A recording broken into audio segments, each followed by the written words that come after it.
Opening meditation. There is something about the Pacific Ocean at dawn that resists description. The water there is not blue so much as it is the memory of blue, a vast, still, almost philosophical darkness that stretches farther than the human eye can follow. If you have ever stood at the edge of something immeasurably large and felt, not fear exactly, but a kind of quiet wonder, then you already know the feeling this story begins with. Tonight, let yourself settle into that feeling. Let your shoulders drop. Let your breath slow. Let the weight of the day dissolve, gently, like sea mist in the early morning light. Somewhere out over that ocean, in the summer of 1937, a small silver aircraft was flying toward a dot of land so small that it barely warranted a name on most maps. The woman at the controls was the most famous aviator in the world. She had crossed the Atlantic alone. She had broken records that men told her could not be broken.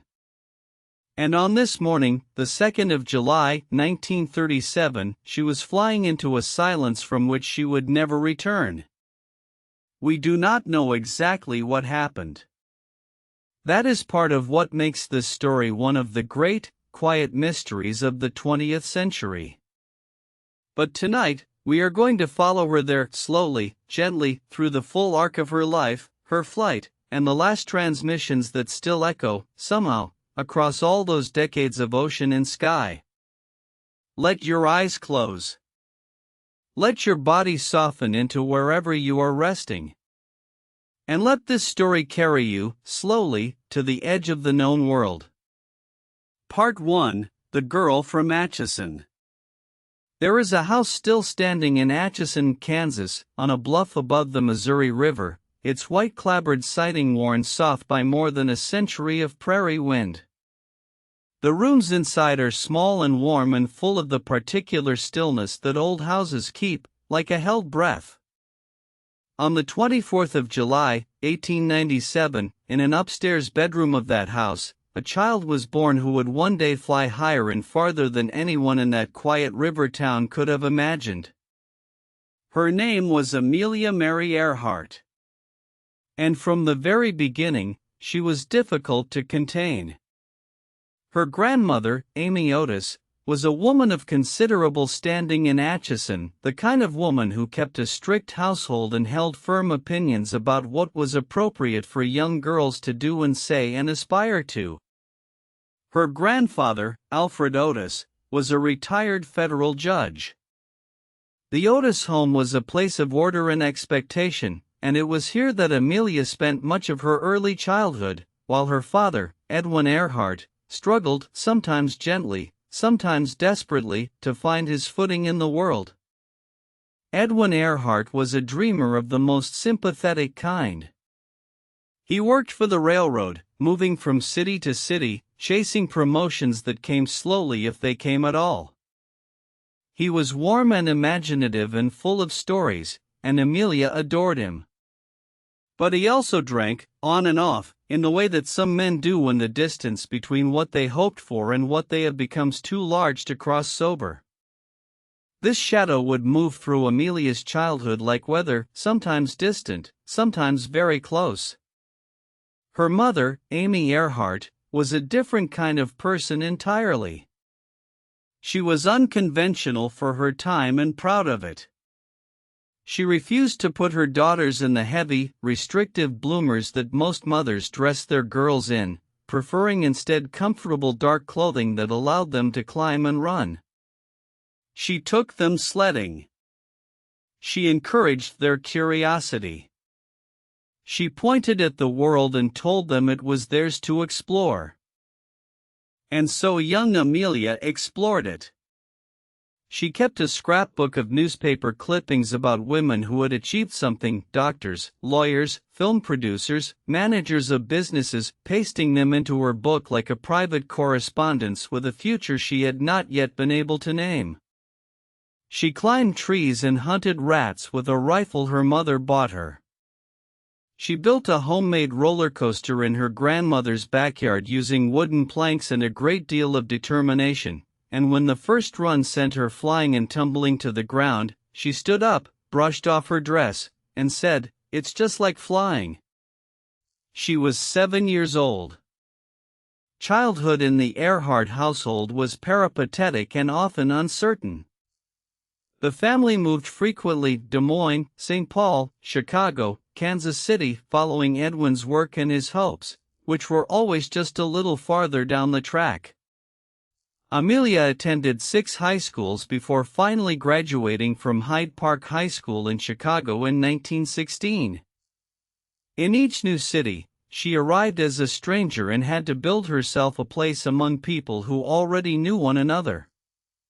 She learned, early, to be self-sufficient. She learned that the only reliable constant in her world was her own curiosity. During the First World War, Amelia worked as a nurse's aide at a military hospital in Toronto, where she had gone to visit her sister Muriel. What she saw there, the young men who returned from the trenches of France missing limbs, missing something less visible but no less real, shaped her in ways she would not fully articulate until much later. She developed a deep aversion to the glorification of violence, and a corresponding love for the technology that she believed could make the world not a place of war but a place of connection. The airplane, to Amelia, was not a weapon. It was a bridge. It was in Toronto, watching pilots perform stunts at an airfair in 1918, that she first saw a biplane in flight. She stood in a field and watched the small machine bank and turn against the gray Canadian sky, and something in her chest went very still and very certain. The pilot spotted her standing there, a young woman in her nurse's uniform, alone in the middle of the field, staring upward, and dove toward her, swooping low just to watch her flinch. She did not flinch. She stood there and watched the plane arc back upward into the sky, and she thought, "I need to be in one of those." She had to wait another 2 years before she could make it happen. In December of 1920, Amelia's father took her to an air meet in Long Beach, California. For $10, a pilot named Frank Hawks agreed to give her a short ride. They climbed into the open cockpit of a small biplane, lifted off the dusty field, and within moments Amelia could see the Pacific Ocean glittering in the distance and Los Angeles sprawled below her like a rumor of the future. She was, in that moment, completely and permanently changed. By the time we had reached a few hundred feet, she would write later, "I knew I had to fly." She found a female instructor, a remarkable woman named Anita Snook, one of the first women to graduate from the Curtis School of Aviation, and began lessons immediately, working odd jobs to pay for the time in the air. She mucked out horses' stalls. She drove a truck. She worked as a stenographer. She saved every cent, and she spent every saved cent on flying. Within 18 months of her first lesson, she had saved enough to purchase her first airplane, a small Kinner Airster biplane, butter yellow, which she named the Canary. She set her first women's altitude record in that plane. She was 24 years old. And she was only just beginning. Part 2: The Making of a Legend.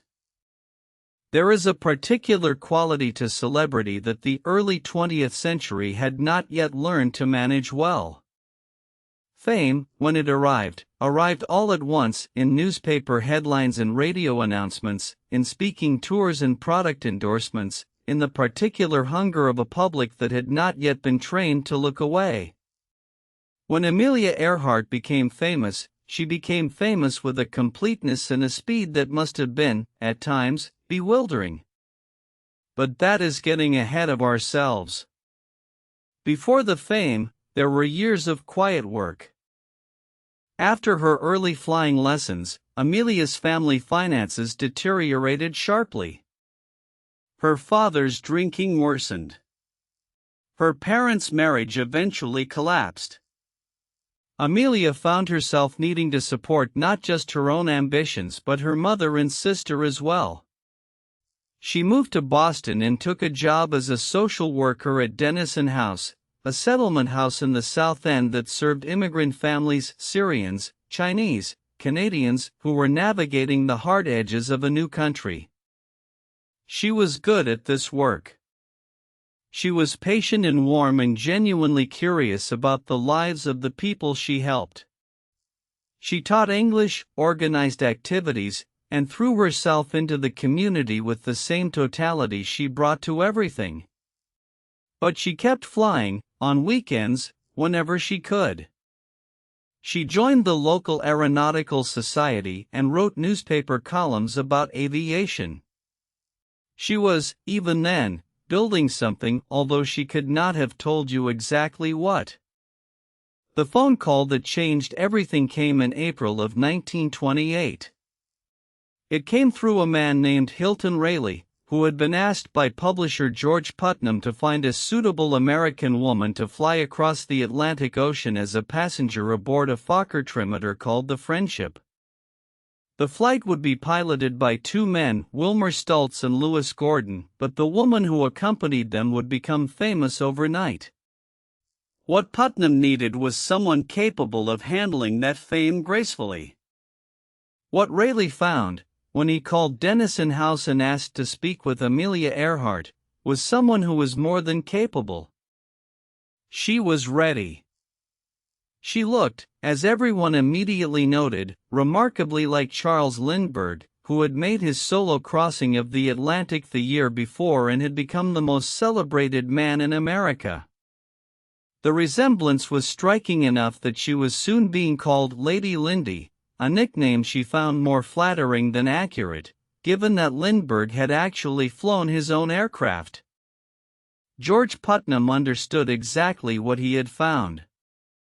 He began managing her career with the instincts of someone who understood not just aviation but narrative. The story of Amelia Earhart was as carefully constructed as it was genuine. Books, lecture tours, endorsements for cigarettes, luggage, aviation fuel. A line of clothing designed for modern women on the move. She became not just a pilot but a symbol of American possibility, of feminine capability, of the 20th century's faith in its own capacity for progress. And she and George Putnam fell in love, which added another layer to the story entirely. Their relationship was complicated and modern in ways that raised eyebrows even among people who considered themselves progressive. George was married when they met, though his marriage was already failing. He fell in love with Amelia with something close to helplessness, proposing 6 times before she accepted. Her acceptance letter, written on the morning of their wedding in February 1931, is one of the most extraordinary documents of the era. She wrote to him clearly and without apology that she could not promise fidelity in the conventional sense, that she needed her freedom to be absolute, and that she hoped they could build a partnership between equals rather than a conventional marriage. She called it a partnership with a dual control. He accepted her terms without hesitation. But through all the lectures and endorsements and carefully staged photographs, what Amelia wanted, above everything else, was to fly. Not as a passenger. Not as a symbol. But as a pilot, alone, in command of her own aircraft, doing the thing she loved better than she could have articulated loving anything. On May 20, 1932, 5 years to the day after Lindbergh's solo crossing, she climbed into a Lockheed Vega and lifted off from Harbor Grace, Newfoundland. She had planned to fly to Paris, matching Lindbergh exactly.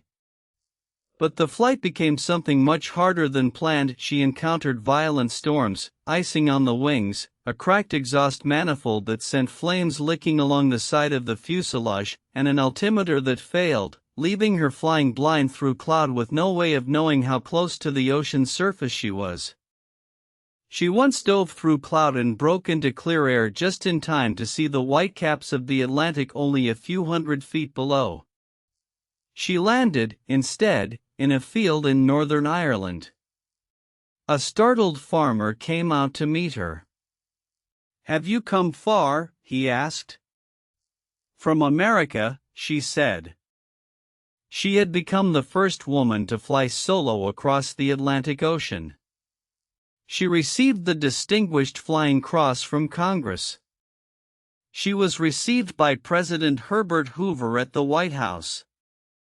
The ticker-tape parades in New York were enormous and loud, but Amelia stood in the open car with her familiar calm, waving with a certain thoughtfulness, as if she were already thinking about what came next. What came next, for the next several years, was more records, more firsts, more careful navigation of the territory between what she genuinely loved and what she owed to the image she had become. She set speed records. She was the first person to fly solo from Hawaii to the U.S. mainland, a crossing considered, at the time, more dangerous than the Atlantic. She flew from Mexico City to New York. She helped found the 99s, an organization for female pilots that still exists today. And through all of it, she was already planning the flight that would define everything else. The flight that would take her all the way around the world. The flight that, in the summer of 1937, would carry her out over the Pacific Ocean and into the most enduring mystery of the American century. Part 3: The Idea of the World. A globe, when you hold it in your hands, has a particular gravity to it, not just physical weight, but conceptual weight, the weight of all the space it represents. Every line of longitude is a promise. Every line of latitude is a boundary waiting to be crossed.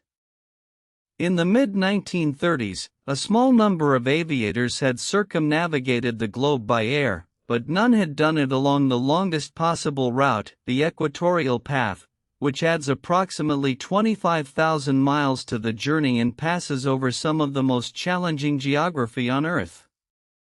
No woman had attempted it at all. Fred Noonan is one of the quiet figures at the center of this story.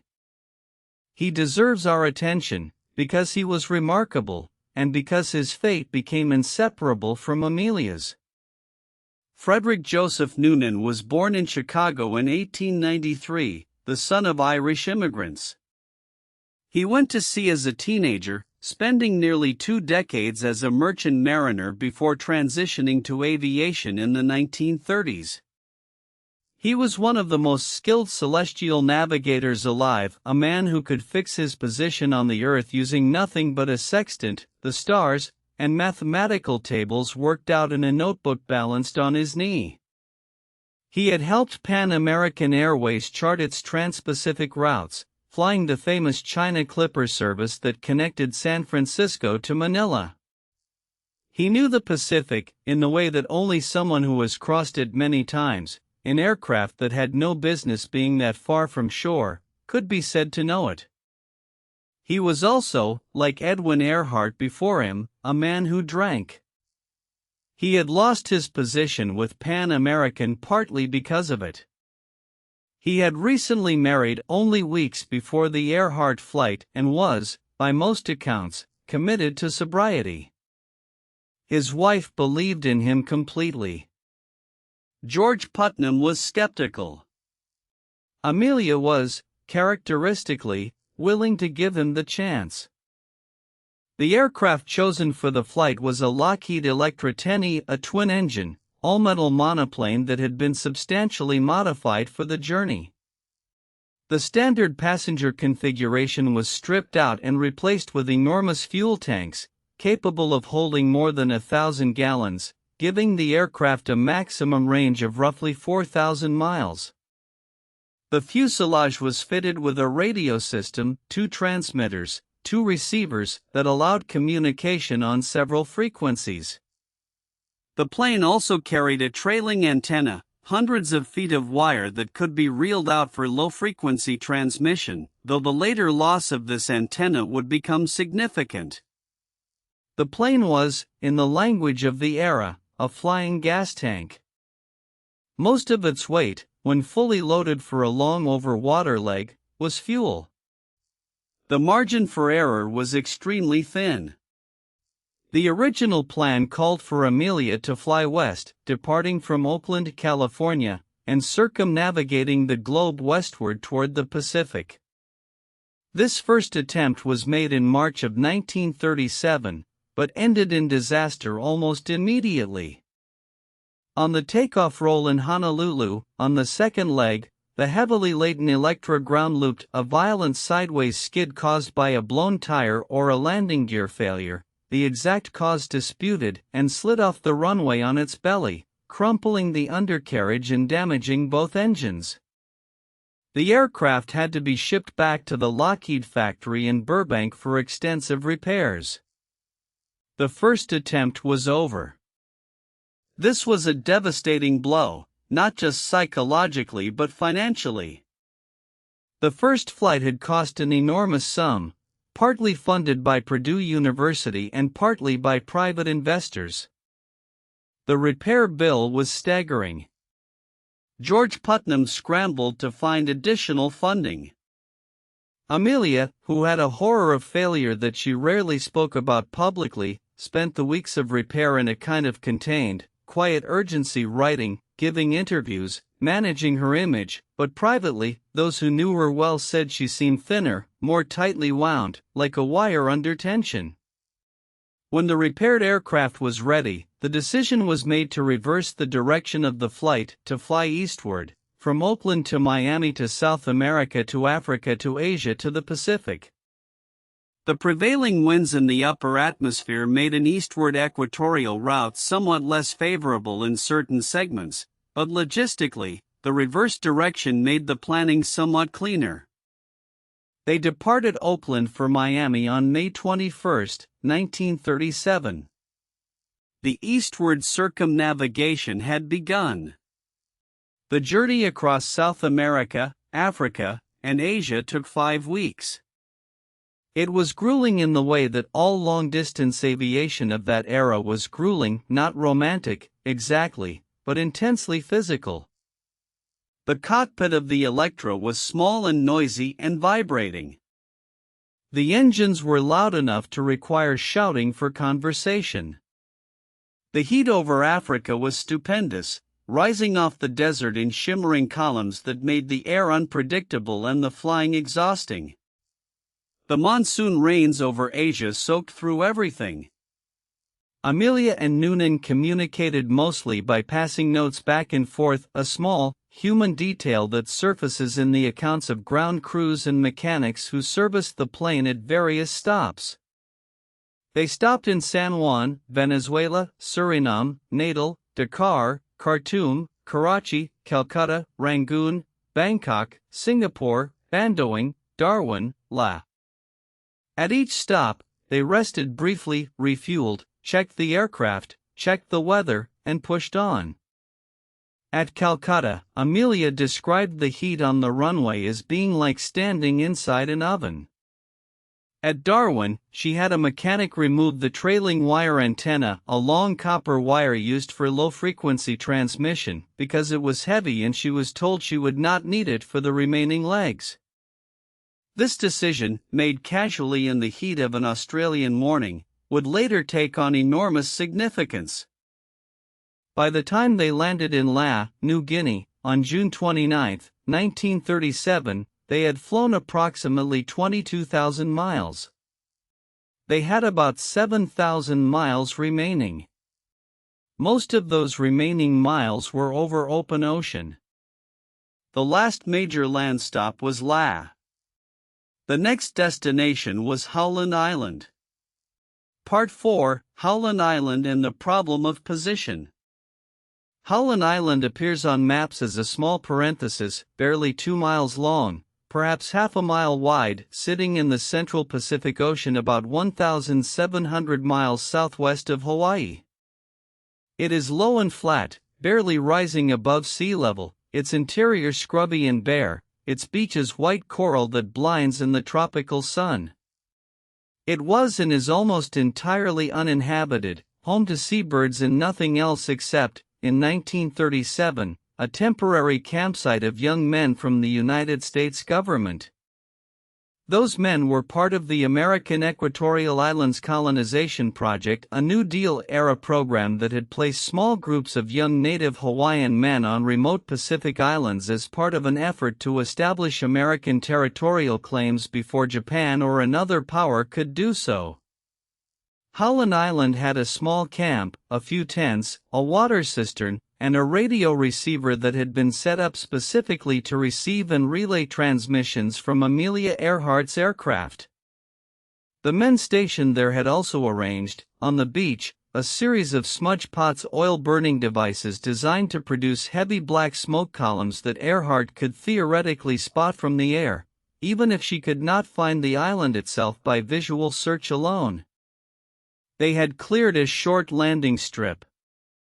They had been briefed carefully on radio procedures. The ship that would serve as the primary communication and rescue platform was the USCGC Itasca, a Coast Guard cutter that had been repositioned specifically for this mission.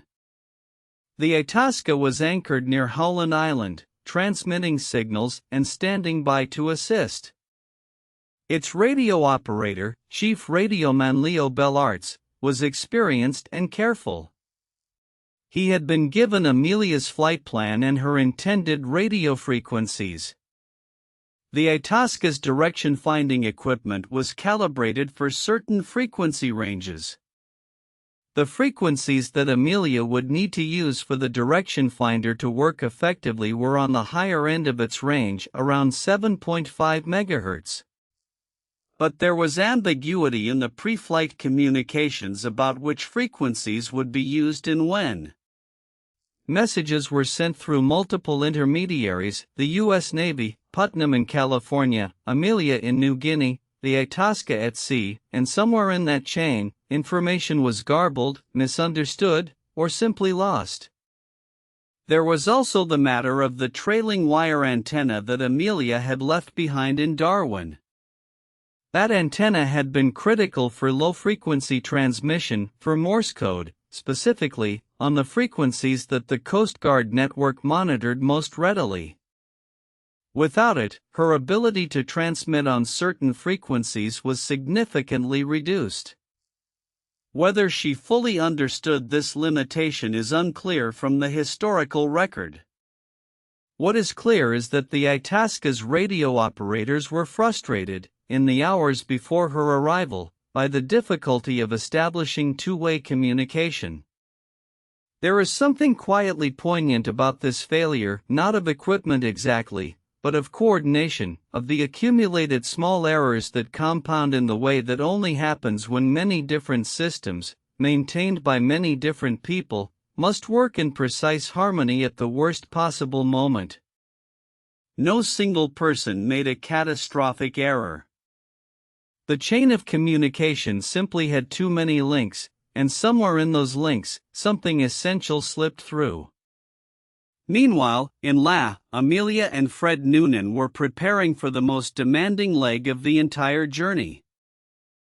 The route from La to Howland Island covered approximately 2,556 miles of open ocean, the longest over-water leg of the circumnavigation. There were no landmarks, no radio beacons within easy range, no alternates if the weather turned bad or the navigation went wrong. Howland Island, at less than 2 miles long, was essentially invisible from any reasonable altitude until you were almost directly over it. The solution, in theory, was the radio direction finder. Noonan would navigate them to within 30 miles of Howland Island by celestial means, and then the radio direction finder would allow them to home in on the Itasca's signal for the final approach. This was the plan. It was, in principle, a sound plan. But there were problems with the direction finder on the Electra as well. The aircraft carried a small loop antenna on top of the fuselage that could rotate and detect the direction of an incoming radio signal, but it had to be manually operated, which required someone to reach up through a hatch and turn it by hand. It also had a known limitation: it could not reliably determine whether a signal was coming from ahead of or behind the aircraft, meaning that a 180-degree ambiguity was always possible. And critically, it worked best on lower frequencies, which again brought the antenna problem back into play. None of these difficulties were unknown in advance. All of them were manageable in isolation. But on the morning of July 2, 1937, they would converge in a way that nobody was prepared for. Part 5: The Night Before Departure. The evening of July 1, 1937, was warm in La, as it is almost always warm in La. The air smelled of the sea and of the jungle, a thick, humid sweetness undercut by the faintly metallic scent of aviation fuel, which had been loaded into the Electra's tanks through the afternoon until the plane sat heavy and low on its undercarriage, groaning slightly with the weight of all those gallons. Amelia ate dinner at the Guinea Airways mess, rice and vegetables and strong tea, and went to bed early, though accounts suggest she slept fitfully. She was 39 years old, and she had been flying and traveling almost continuously for 6 weeks. She was tired in the way that people get tired when they have been moving too fast for too long, when the body is running on something that is not quite rest but simply the postponement of rest. Fred Noonan spent the evening reviewing charts and calculating wind vectors and working through the celestial navigation tables he would use on the flight. He was meticulous and thorough in his preparation. The records suggest a man who understood that in the vast, featureless Pacific, the difference between finding Howland Island and not finding it would come down to arithmetic and star positions and the steadiness of his hands.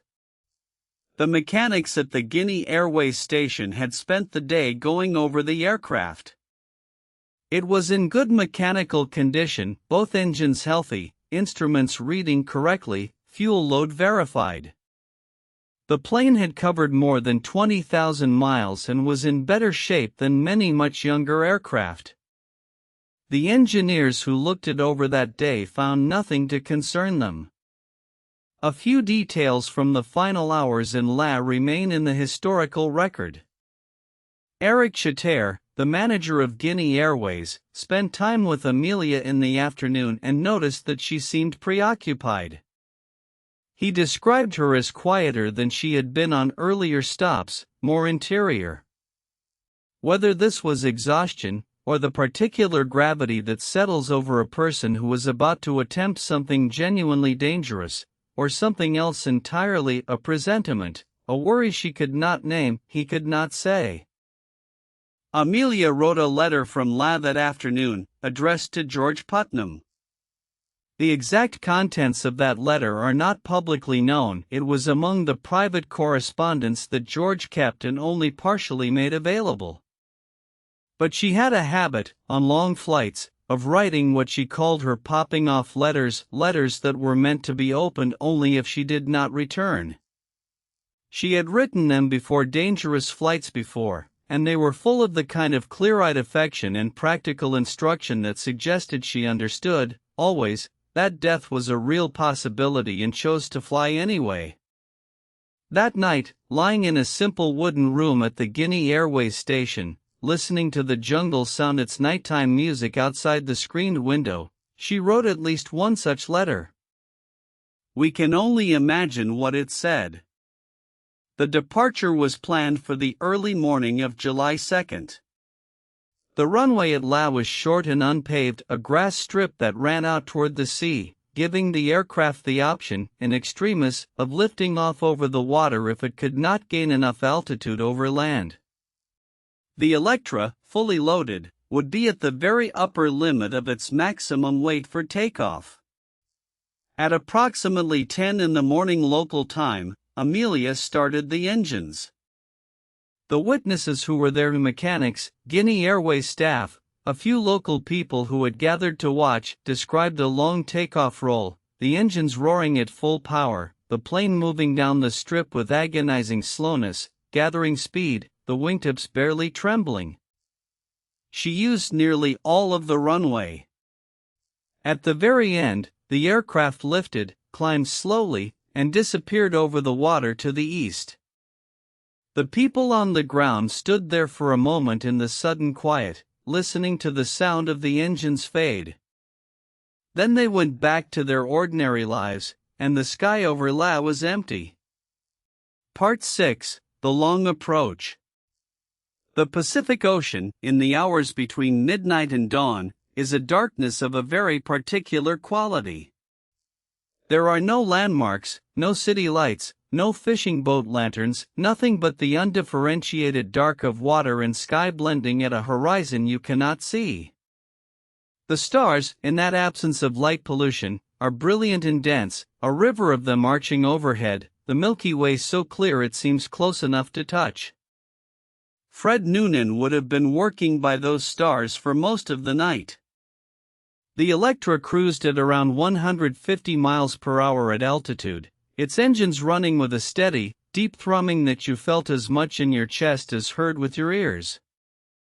The cockpit was lit only dimly by the instrument lights, their soft orange glow just enough to read the gauges and the charts, just enough to see the sextant readings as Noonan took them, methodically, every half hour or so, leaning back and raising the instrument to find a star through the small overhead hatch. Celestial navigation over water is one of the most demanding forms of spatial reasoning that exists. You are taking a measurement of an angle, the angle between a star and the horizon, and then working backward through tables and calculations to determine where on the curved surface of the Earth you must be for that angle to be what you measured. Each star gives you a line of position. 2 stars give you a point. But the calculations take time, and by the time you have completed them, the aircraft has moved 20 or 30 miles from where it was when you took the measurement. So you must advance your lines of position, applying a correction for the aircraft's known speed and heading, to get a position that is current rather than past. This is painstaking work. Done well, it is beautiful, a kind of applied astronomy, the ancient knowledge of the sky pressed into practical service, a navigator sitting in a dim fuselage over the darkest ocean in the world, doing arithmetic by starlight and trusting his answers. Fred Noonan was very good at this. His colleagues at Pan American considered him among the best they had ever seen. But celestial navigation has irreducible limits. Cloud cover interrupts star sights. Errors accumulate over distance. Winds at altitude are not always what the weather forecasts predict. The winds on the Latohaulan leg were, by all later analysis, not entirely as forecast. There appears to have been a headwind component, not severe, but persistent, that would have slowed the aircraft's ground speed and affected the accuracy of the dead reckoning calculations that Noonan used between star fixes. This would mean that when the crew believed they were at a certain position, they were actually slightly behind it, slightly to the west of where they thought they were. How much error accumulated over the 18 hours of that flight is one of the core questions that researchers have studied for more than 80 years. The best estimates suggest that by the time the aircraft approached the vicinity of Howland Island, it may have been 20 to 30 miles, possibly more, off the intended track. In the open ocean, 20 to 30 miles is nothing. In the search for an island barely 2 miles long, it is everything. As the night progressed, Amelia made periodic radio transmissions on 3,105 kHz. The Itasca's radiolog, which survived and has been studied extensively, records these transmissions in careful detail. They are among the most analyzed documents in aviation history, and they tell a story that is, even now, deeply affecting to read. At 2:45 in the morning, ship's time, which was ahead of LA time, the Itasca received Earhart's first transmission on 3105. It was brief and slightly garbled, a report of her position and cloudy weather. The radio operators acknowledged her. She did not respond. At 3:45, she transmitted again. Again the Itasca acknowledged. Again she did not receive or did not respond to the acknowledgement. Whatever the cause, as the long night of the Pacific crossing unfolded, Amelia Earhart and the crew of the Itasca were each speaking into a silence they could not understand. Part 7, the morning of July 2nd. The sun came up over the central Pacific on July 2, 1937, as it always does, enormous and sudden, the way Pacific sunrises are, as if the ocean has no patience for the gradual transitions of continents. The sea went from black to dark purple to deep blue in a matter of minutes, and then the light was everywhere, hard and bright and searching. On the deck of the Itasca, the crew had been at their stations since before midnight. Chief radioman Leo Bellartz and his colleagues had been monitoring 3,105 kHz through the entire night, sending signals on multiple frequencies, logging every transmission they received and every transmission they sent. The log from that morning is dense with entries, attempts, times, frequencies, signal strengths, a meticulous record of people working with great care in a situation that was increasingly worrying them. Please take a bearing on us and report in half an hour. I will make noise in microphone. About 200 miles out. Approximately. Whistling. She then transmitted a series of long dashes, the carrier wave signal that the direction finder needed to lock onto and determine a bearing. But the transmission lasted only a few seconds. The direction finder needs at least a minute of continuous signal to get an accurate bearing. The Itasca's operators scrambled to take a bearing, but the transmission ended before they could lock on. They transmitted their acknowledgement immediately. They received no reply. We are about 100 miles out. Please take a bearing. We are at 1,000 feet. Again, the transmission ended before the direction finder could lock on. Again, the Itasca responded. Again, there was no reply from the aircraft. The crew of the Itasca, understanding what was happening, made the decision to burn oil in the ship's boilers to produce a large column of black smoke that could be seen for many miles. They stoked the fires and opened the flues and sent a thick dark plume rising into the clear Pacific morning sky. The smoke rose hundreds of feet, visible, they estimated, from 15 to 20 miles away. The aircraft did not appear. At 7:42 in the morning, the transmission that has become the most analyzed, the most replayed, the most studied in the history of American aviation came through on 3,105 kHz. We must be on you but cannot see you. But gas is running low. Been unable to reach you by radio. We are flying at altitude 1,000 feet. The operators acknowledged immediately. They called her by name. They gave their position. They asked her to take a bearing on their transmission and told her the ship was broadcasting continuously on 7,500 kHz. The receiver on the Electra, however, may not have been capable of receiving 7,500 kHz at that moment, or it may have been that Amelia, focused on navigation and fuel management, simply could not locate the signal in the noise. The Itasca kept transmitting. The sky above the island remained empty. The smoke column rose and dissipated in the morning wind. The radio operators leaned over their equipment with a focus that had moved past professionalism into something closer to desperation.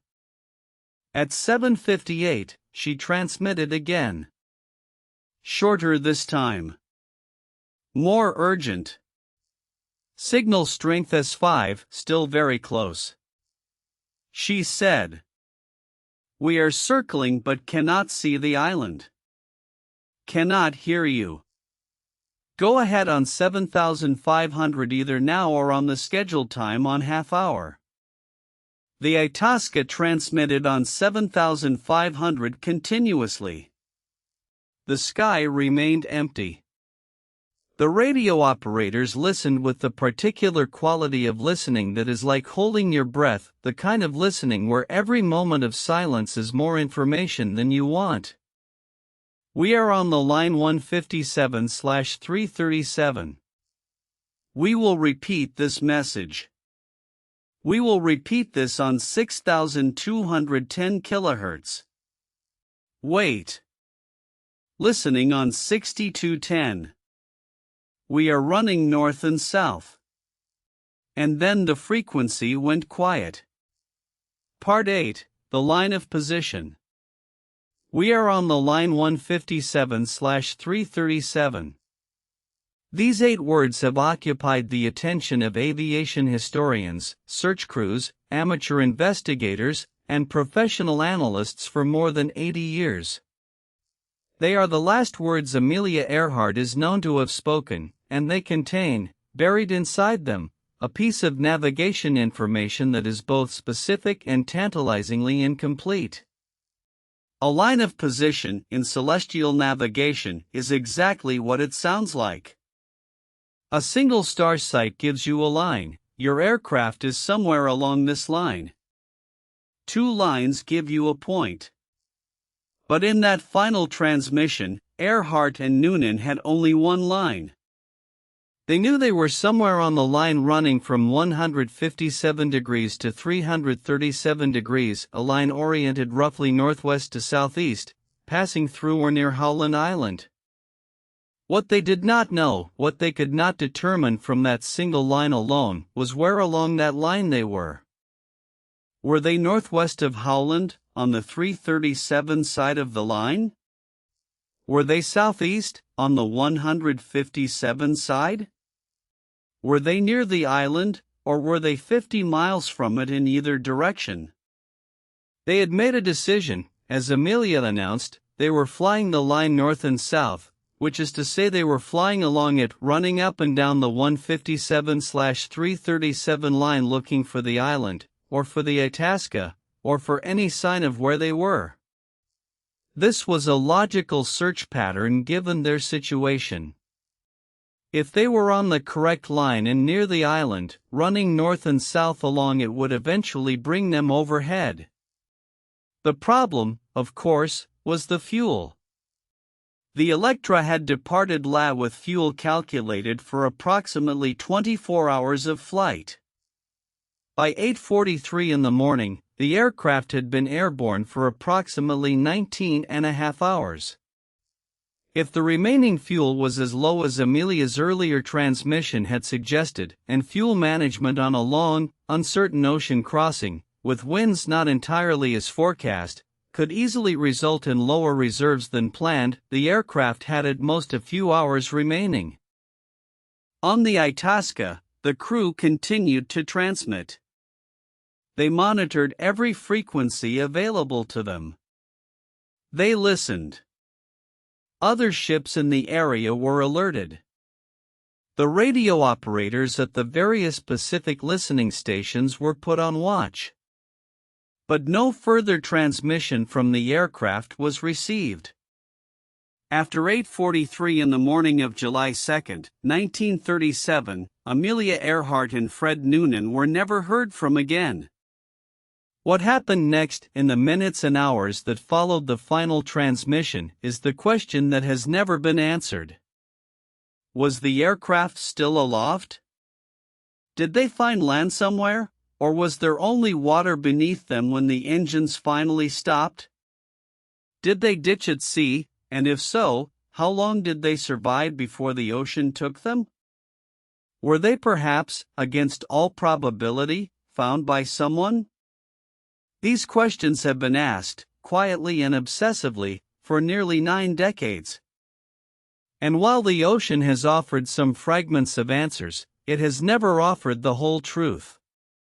Tonight, we can sit with those questions the way we sit with all the things we cannot resolve before morning, gently, without urgency, trusting that the mystery itself has something to teach us. Part 9: The Search. The search for Amelia Earhart and Fred Noonan was, by the standards of its era, extraordinary in its scope. It was also, ultimately, unsuccessful. The Itasca began its search immediately, steaming north along the 157/337 line and then expanding the search pattern. Within hours, the U.S. Navy had been notified, and ships and aircraft were being redirected toward the search area. Within 2 days, the battleship USS Colorado and its catapult-launched observation aircraft were searching a vast area of open ocean northwest of Howland Island. The aircraft carrier USS Lexington, which happened to be in the Pacific, was also dispatched, carrying 60 aircraft and representing one of the largest aerial searches that had ever been conducted. The search lasted 16 days. It covered approximately 250,000 square miles of open ocean. It found nothing. Not a piece of wreckage. Not a fuel slick. Not a life raft. Nothing that could be connected with certainty to Amelia Earhart's aircraft. On July 19, 1937, the official government search was called off. Amelia Earhart and Fred Noonan were presumed dead, lost at sea. George Putnam refused to accept this conclusion for a long time. He financed his own additional searches. He interviewed every person who claimed to have information, and there were many such people, as there always are when a mystery of this magnitude captures the public imagination. He searched for years. The official declaration of death, a legal formality required for estate purposes, was not made until January 5, 1939. Even then, George did not entirely stop looking. But in the summer of 1937, on the surface of the official record, the search had ended. The ocean had kept its silence. And the world had to adjust to the staggering fact that Amelia Earhart was gone. The public reaction was enormous and deeply personal in a way that is difficult to explain to anyone who did not live through it. Amelia was not just a celebrity, she was a figure who had made real for ordinary people the possibility that the world could be larger than the circumstances you were born into, that the horizon could be moved by will and courage and the willingness to climb into a cockpit and simply go. Her disappearance was felt not just as a personal loss but as a loss of something that culture needed, an example of what was possible. Letters poured into government offices and the Putnam home by the thousands. Many were from women and girls. Many of them said, in various ways, "She showed me what I might be." Many of them said, "What happened to her?" That question, "What happened to her?" has never been definitively answered.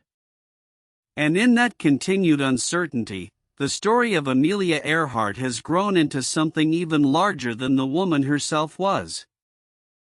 The radio signals are one of the most compelling pieces of the puzzle in the immediate aftermath.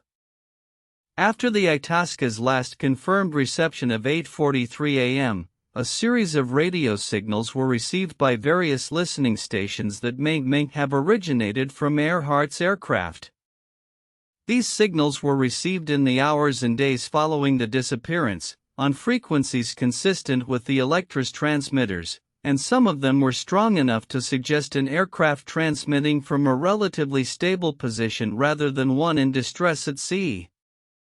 The possibility raised by these post-loss signals is intriguing, that the Electra landed more or less intact, somewhere in the Phoenix Island group southeast of Howland, perhaps on Gardner Island, now called Nikumaroro, which lies along the 157/337 line that Earhart mentioned in her final transmission. Gardner Island is small and flat and uninhabited. In 1937, it was covered in dense scrub vegetation and surrounded by a reef that would have made water landing extremely difficult but not necessarily impossible. If the aircraft had managed a landing on the reef flat at low tide, its occupants might have survived for some time, using the aircraft's radio to transmit distress calls. Whether any of the post-loss signals were genuine transmissions from the aircraft or from survivors using the radio is a question that researchers are still attempting to answer. Part 10: The Theories and What Remains. Every mystery of this scale attracts theories, and the Earhart disappearance has attracted more than most. Some are carefully researched and worth serious consideration. Others are elaborate and colorful and tell us more about human imagination than about what actually happened over the Pacific on a July morning in 1937. Let us consider them, slowly, one by one. The first and most widely accepted explanation, the one that the official record endorses and that most aviation historians consider most consistent with the known evidence, is the simplest. Earhart and Noonan, unable to find Howland Island, ran out of fuel somewhere in the vicinity of the island and ditched in the open ocean. The Electra, a heavy all-metal aircraft with large fuel tanks, would have sunk quickly in deep water. There would have been little or no time to deploy a raft. The water in that area is very deep, thousands of feet. There would be almost nothing to find. This explanation, sometimes called the crash and sink theory, is consistent with the radio log, the fuel calculations, the weather conditions, and the absence of debris. It is unsatisfying in the way that clean, simple explanations to complex stories are always somewhat unsatisfying. But unsatisfying is not the same as wrong. The second major theory is the island landing or Nikomaroro hypothesis. This is the position associated with a research organization called TIRE, the International Group for Historic Aircraft Recovery, which has conducted more than a dozen expeditions to Nikomaroro since 1989. TIRE's researchers argue that the 157/337 line of position, followed southeast, passes directly over Nikomaroro, and that the aircraft may have landed on the reef flat there. They point to the post-loss radio signals, to a 1940 discovery of partial human bones on the island by a British colonial officer, and to various artifacts found on or near the island that may have connections to Earhart's aircraft or equipment. The bones discovered in 1940, 13 fragments, including parts of the skull and extremities, were initially assessed by a doctor in the region as probably male. They were then sent to Fiji, where the colonial medical examiner concluded they were from a middle-aged white female. The bones were subsequently lost, misplaced somewhere in the colonial record-keeping systems of the era, and only the measurements and photographs remain. Forensic anthropologists who have recently reanalyzed those measurements using modern methods have concluded that they are most consistent with a woman of Northern European or American ancestry, a finding that is at minimum intriguing. On the island, TIRE researchers have also found fragments of aluminum with riveting patterns consistent with Lockheed Electra construction, a broken piece of a woman's compact mirror, fragments of glass that may be from an instrument panel, and traces of camping activity near the island's western shore that suggest someone spent time there after the known colonial occupation. None of this constitutes proof. Each individual piece of evidence can be explained in other ways. But taken together, the Nikomaroro hypothesis remains one of the most carefully researched and documented theories in the case, and it has not been disproven. A third theory, the one that has perhaps attracted the most public fascination over the decades, especially in the 1940s and 1950s, holds that Earhart was on a secret intelligence mission for the United States government, that her aircraft was in fact on a surveillance course over Japanese-controlled Pacific islands, and that she was captured by the Japanese military, held prisoner, and either executed or died in custody. This theory gained significant traction from witness accounts by people on various Pacific islands who claim to have seen a white woman prisoner in Japanese custody, and from the work of Fred Gorner, a journalist who spent years investigating the story in the 1960s. The theory is detailed and internally consistent in some of its elements, but it has significant problems. The documentary evidence of a U.S. intelligence mission does not exist in any declassified archive. The Japanese government has consistently denied any knowledge of the case, and the flight path required for a surveillance mission would not be consistent with the route and radio transmissions recorded by the Itasca. Most serious historians consider the espionage theory unlikely, though it has never been entirely ruled out and continues to fascinate those who are drawn to the idea that governments do not always tell the full truth about what they know. There have been other theories: that she survived and lived out her life in obscurity under a different name, that she was rescued by a passing ship that never officially reported it, that she returned to the United States and lived quietly as a New Jersey housewife named Irene Craigmile Bolam, a theory so thoroughly debunked that one hardly knows whether to mention it except that it circulated for decades and caused considerable distress to Mrs. Bolam, who was absolutely not Amelia Earhart. The mystery, it seems, is not easily solved. Not from photographs, not from bones, not from fragments of aluminum on a remote reef. And perhaps that is as it should be. Perhaps the mystery has become, in its own way, part of what Amelia Earhart gave the world, not just the crossings and the records and the example of a woman who refused to accept limits, but this final question, this opening in the known, this invitation to keep looking out toward the horizon. Part 11. The meaning of the flight. There is a tendency, when we tell the stories of people who become legends, to smooth them into something simpler than they were. To make them entirely heroic, or entirely tragic, or entirely symbolic, in ways that drain out the living complexity of the actual person. Amelia Earhart was not a simple person, and her story is not a simple story. She was brave in a very specific way, not the absence of fear, but the sustained willingness to act despite it. She had been afraid on flights before. She had experienced the altimeter failure over the Atlantic, the cracking exhaust manifold, the spins and storms and equipment failures that are the background noise of early aviation. She had come close to dying on more than one occasion and knew it. She chose to fly anyway, because the fear of not flying, the fear of a life smaller than what she knew was possible, was larger. She was also, in ways that people of her era found easier to forgive in retrospect than in the moment, sometimes difficult.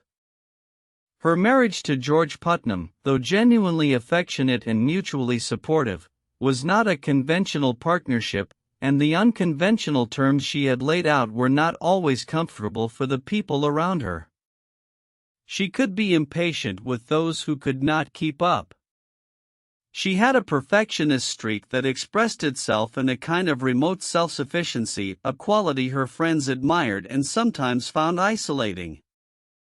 She was also, by every account, genuinely and warmly kind. The nurse's aide in Toronto who stayed late to sit with soldiers who could not sleep. The social worker in Boston who learned phrases in 3 languages so that she could welcome immigrant families in their own tongue. The pilot who wrote letters to young women who wrote to her, hundreds of letters, personally, encouraging and specific, not form letters, telling them that yes, they could fly, that the sky belonged to them too, that the limits set on their ambitions by the world around them were not the limits of what they were. She was, simply, a person. An exceptionally capable, driven, complicated, warm-hearted, occasionally maddening, entirely human person who had the great fortune and the great burden of living at exactly the moment in history when what she was capable of doing was both possible and remarkable. The circumnavigation flight she attempted in 1937 was not, if we are honest, strictly necessary. She had already achieved more than almost anyone alive. She did not need to circle the world to prove something. But that is exactly the point. She was not flying to prove something to other people. She was flying because the world was there, and she wanted to see it, and the airplane was the most extraordinary invention of her age, and she was one of the best pilots alive, and the equatorial route had not been flown, and so she was going to fly it. There is something in that simplicity that is worth sitting with. Not everything of consequence is done for grand reasons. Sometimes people do extraordinary things simply because they are possible, and because the person in question loves the doing. What Amelia Earhart gave to the world was partly the example of what she accomplished. But perhaps more durably, she gave something harder to quantify, a particular quality of permission. Permission to take seriously one's own desires for a larger life.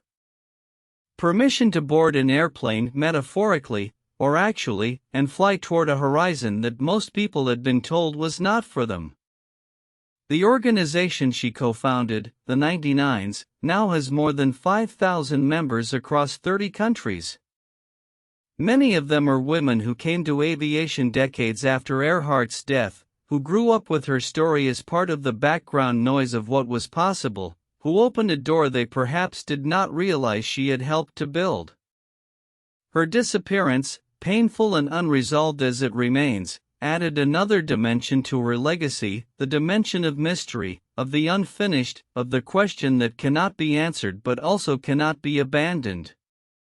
There is something in the incompleteness of her story that mirrors the incompleteness of all genuine ambition. You set out toward a destination, and the journey itself is more than the arrival. She did not arrive. But she went. And the going changed everything. Fred Noonan, too, deserves a moment of our attention before we leave the Pacific behind. He was, in his own way, attempting something equally courageous, not just the flight itself, but the personal flight of a man trying to rebuild himself, trying to demonstrate that he was equal to his own best qualities, not his worst ones. Whether he succeeded in his navigation on that final morning, whether the errors were his or the weather's or the radio system's, will never be fully resolved. What is certain is that he was doing the work he loved, doing it to the best of his considerable ability, with the full devotion of a man who understood that this was his chance. He was 44 years old. He had been married for less than a month. His wife, Mary Beatrice Pasalacqua Noonan, waited for him. Wrote to officials. Asked questions. Kept her faith in him for years after the official pronouncements of death. She eventually remarried and lived quietly, and she carried the weight of that July morning for the rest of her life. We do not often think of the people left behind when a great adventure ends in silence. They are part of the story too. Part 12, What the Ocean Keeps. The Pacific Ocean is the largest geographical feature on the surface of the Earth. It covers more than 63 million square miles, nearly a third of the planet's total surface area, more than all the land combined. Its average depth is more than 4,000 meters. In some places it is nearly 11,000 meters deep. The idea that an aircraft, or anything from an aircraft, resting at the bottom of the Pacific Ocean, would ever be found is, we should be honest about this, statistically very remote. The ocean is very large and very deep and very dark, and time does not treat metal and glass and fabric with any particular gentleness. What was once a Lockheed Electra, if it rests somewhere on the seafloor, has had 87 years of ocean to work on it. And yet people keep looking. teams of researchers with sophisticated sonar equipment and remotely operated vehicles have searched portions of the ocean floor in the vicinity of Howland Island, in the vicinity of Nikumaroro, in the areas that the various theories suggest. The searches are expensive and logistically demanding and so far have found nothing conclusive. In 2024, a team led by deep-sea explorer Tony Romeo searched a large area of the ocean floor northwest of Howland Island using advanced sonar technology, looking for any anomaly that might indicate the presence of an aircraft. The search was extensive and carefully executed. It found what appeared to be an interesting formation at significant depth, but subsequent analysis did not confirm it as an aircraft. The search continues, in the way that these searches do, with patience and tenacity and the particular stubbornness of people who believe that the ocean will eventually give something back. Meanwhile, on Nikumaroro, Tyre continues its work. Each expedition brings new analysis, new artifacts, new information to consider. The bones found in 1940 remain lost, but the measurements and photographs remain, and the forensic analysis continues to refine. The aluminum fragments found on the island continue to be compared against known specifications of the Lockheed Electra 10E. None of this has produced a definitive answer. Perhaps none of it will. There is a particular quality to unsolved mysteries, especially those that involve people who mattered deeply to their time, that allows them to become something larger than their facts. Amelia Earhart's disappearance has become, over nearly 9 decades, a kind of cultural Rorschach test. What you see in it reveals something about what you believe about the world. Do you believe in institutional conspiracy? In the simple cruelty of chance? In the idea that remarkable people sometimes meet remarkable ends, and the world simply has to absorb that? In the possibility that they survived, somewhere, and that the ocean kept it secret with a care it rarely extends to ordinary stories? All of these readings are available. All of them have been entertained. None of them, finally, is the thing itself, which is simply the fact of 2 people flying very far over very dark water in a beautiful silver airplane, and then not being there anymore. Amelia had written, some years before that final flight, about what she thought happened after death. She was not particularly religious in the institutional sense. She had grown up in a household where faith was present but not dogmatic, and she had formed her own private sense of what the universe was and how it worked. She said something, in an interview from the early 1930s, that has stayed with many people. She said, "I think there is probably something more after this, but I think it is something that will feel like flying." We cannot know if she was right. We cannot know what she experienced in those last hours over the Pacific, whether the aircraft found water or reef, whether the end was sudden or gradual, whether she was afraid or at peace or somewhere in the middle of those things, which is usually where life finds us. What we know is that she flew. That she flew farther and higher and more bravely than almost anyone before her. That she did it not for the fame, though the fame came, but for the love of the thing itself. That she looked at the ocean, the largest, darkest, most indifferent ocean in the world, and she pointed the nose of her aircraft toward a tiny island on the other side, and she went. And the sky was clear, and the engines were turning, and the stars were brilliant above the Pacific darkness, and somewhere in that vast and beautiful and utterly unmerciful space, Amelia Earhart was flying. She is flying still, in the way that all the things we love but cannot fully understand continue to live, in the unresolved question, in the continued search, in every young person who looks up at a plane crossing the sky and thinks, "I want to be in one of those." The Pacific Ocean does not give back what it takes. But it keeps it carefully, in the deep cold dark, in the blue silence, in the space between what we know and what we are still reaching for. Tonight, let that reaching be enough. Closing meditation. The ocean is very far away from wherever you are tonight. Many thousands of miles, perhaps. Many decades. The Pacific is still out there, dark and enormous and very quiet in the way that only things much older than memory can be quiet, but you are here, warm, breathing slowly, your body settling into the comfortable weight of rest. Let everything go, just for a moment. The questions can wait until morning. The mysteries can remain mysteries for one more night. There is no urgency in the dark. Amelia Earhart flew through skies that look something like the one above you right now, stars in the same patterns, clouds in the same shapes, air moving in the same currents that have moved since long before either of you were born. She was curious about the world, and that curiosity carried her to the very edges of the known. It is a fine thing to be curious. It is a fine thing to love the horizon. But tonight, the horizon can wait. Tonight, there is only this, the sound of your own breathing, the weight of your body resting, the comfortable dark behind your closed eyes. Think, if you like, of that silver aircraft flying eastward over the Pacific, the engine's steady hum, the stars wheeling overhead, the sea in unbroken darkness below. Think of the navigator bending over his charts, the pilot with her hands light on the controls, both of them moving through the enormous quiet of the middle of the night in the middle of the ocean.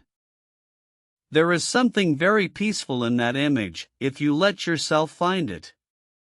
Just the plane and the stars and the water and the vast, oceanic dark. Just two people doing their work, carefully and well, moving through a world that was far too large to be afraid of. Let yourself be carried now. Let your breathing slow to the rhythm of open water. Let your thoughts drift the way clouds drift over the Pacific, unhurried, directionless, gradually disappearing into the blue. The story is complete for tonight. The searching is done. The questions can rest. You are here. You are warm.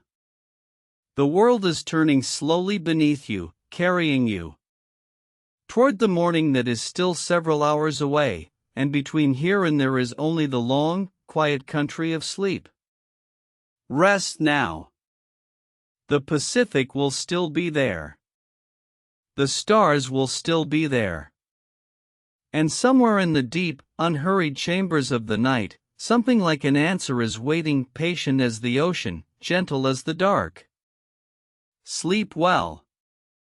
If you're still awake, that's okay.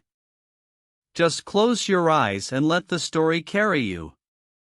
Subscribe to History for Sleep for a new story every week. Sweet dreams.